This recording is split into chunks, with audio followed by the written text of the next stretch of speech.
12 گھنٹے کی بجائے 15 18 گھنٹے جو ہے وہاں پر کام کرنا پڑتا ہے، اور انہیں جو ہے وہ ایٹ اے ٹائم 25 مریضوں کے بیڈوں کو دیکھنا پڑتا ہے۔ تو یہاں پر سب سے پہلے تو میں بات کروں گا انٹرنیشنل میڈیا کی رپورٹ کے حوالے سے۔ اگر میں بات کروں تو انٹرنیشنل میڈیا کی جو رپورٹ ہے وہ یہ بات کہتی ہے کہ جو ایک نرس ہے اس کے انڈر کم از کم 4 بیڈ ہونے چاہیے تاکہ وہ اچھے طریقے سے جو ہے وہ ان کی دیکھ بھال کر سکے۔ یہیں پر اگر میں اپنے پاکستان کے رولز اینڈ ریگولیشنز کی بات کروں تو پاکستان میں جو ہے وہ رولز اینڈ ریگولیشن کے حساب سے تقریباً 10 بیڈ نکلتے ہیں ایک نرس کے انڈر،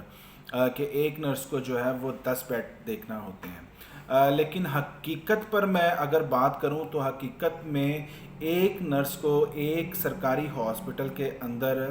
60 سے 70 بیڈ دیکھنا پڑتے ہیں، 60 سے 70 پیشنٹس کو ایٹ اے ٹائم دیکھنا پڑتا ہے۔ کیا یہ پاسبل ہے؟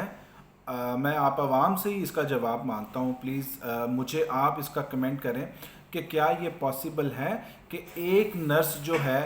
وہ ایٹ اے ٹائم 60 سے 70 پیشنٹس کو دیکھ سکے؟ کبھی بھی نہیں، بالکل بھی نہیں۔ ہمارے سرکاری ہاسپٹلس میں کیا ہوتا ہے، ایک جونیئر ڈاکٹر ہوتا ہے اور اس کے انڈر جو ہے وہ 2 نرسیں دے دی جاتی ہیں اور انہیں کہا جاتا ہے کہ جی یہ آپ پوری وارڈ دیکھیں، اس کو پوری وارڈ کو آپ نے آپریٹ کرنا ہے، یہاں پر آنے والے سارے پیشنٹس کو آپ نے فیسیلیٹیٹ کرنا ہے۔ تو اب بھی اس وارڈ کے اندر 40 بیڈ ہوں، 50 بیڈ ہوں، 30 بیڈ ہوں، 60 بیڈ ہوں، 70 بیڈ ہوں،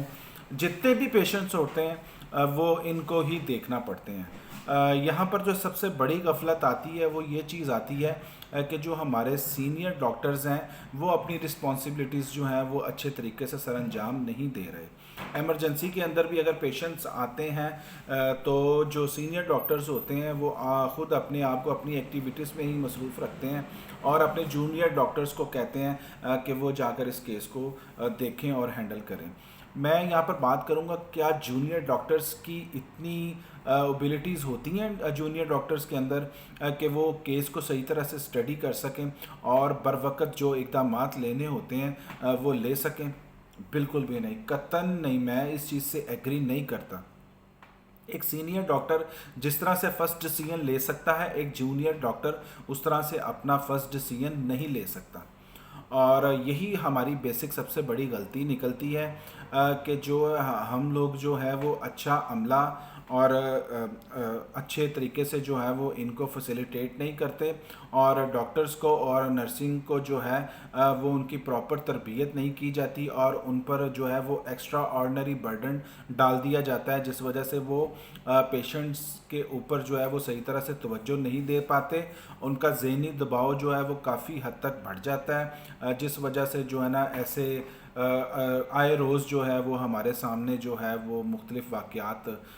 ہمارے سامنے رونما ہوتے رہتے ہیں۔ ابھی چلڈرن ہاسپٹل کی بات کر لیتے ہیں، تو جیسا کہ میں نے آپ کو بتایا کہ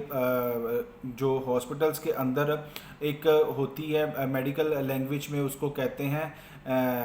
ایمبیوننگ، جو پیشنٹ کو ایک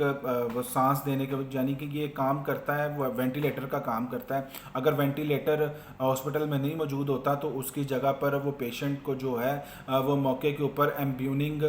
کرنا ہوتا ہے، جس سے اس کی سانس بحال کی جاتی ہے۔ تو اس کام کے لیے میں نے جو چیز نوٹ کی ہے، خود آبزرو کی ہے، ہاسپٹلس کے اندر جو لاحقین پیشنٹ کو لے کر آئے ہوتے ہیں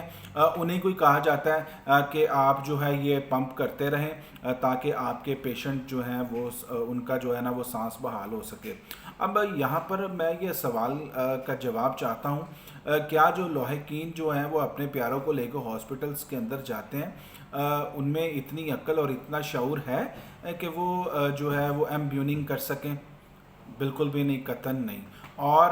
جو نرسیں ہیں ان کے اوپر ہی یہی ذمہ داری ڈال دی جاتی ہے کہ اگر نرسیں جو ہیں وہ ایمبیوننگ کرتی رہیں گی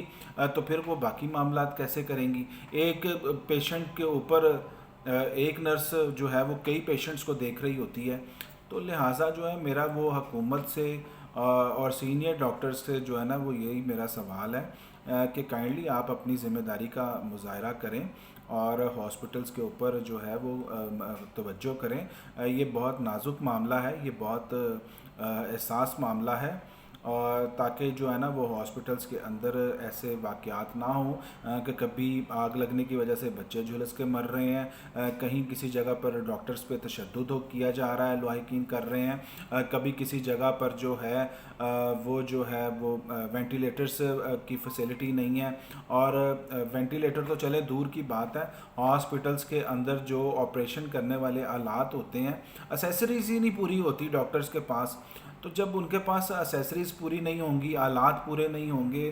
تو وہ کیسے کسی طریقے سے ایک پیشنٹ کو، سیریس پیشنٹ کی جان بچا سکتے ہیں؟ تو میری جو ہے حکومت سے اور سینئر ڈاکٹرز کے ساتھ جو ہے میں ان کو یہ سوال کر رہا ہوں اور ان سے اس بات کا جواب چاہتا ہوں کہ یہ اقدامات آپ کب اٹھائیں گے؟